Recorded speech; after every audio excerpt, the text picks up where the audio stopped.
She was an exotic dancer, a spy, a seductress. Her beauty was her greatest weapon and ultimately led to her unfair and untimely demise. Raised in a modest family, the Dutch woman Margaretha Zeller dreamed of a life of adventure and opulence.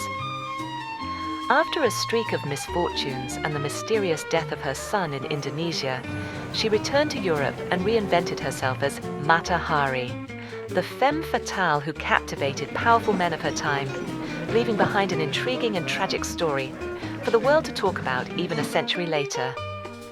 Her beauty ritual began with lining her eyes in dark coal.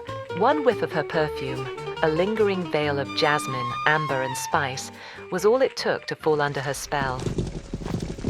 At the height of her fame, as Europe plunged into war, she was recruited by both German and French intelligence, using her access to powerful men across Europe.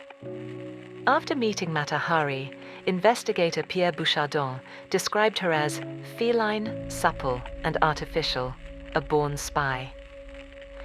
During the war, she became romantically involved with a young Russian officer.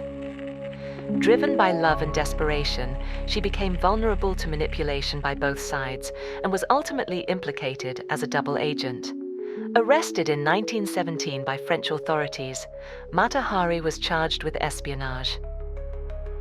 Despite the lack of evidence, she was condemned and sentenced to death by firing squad.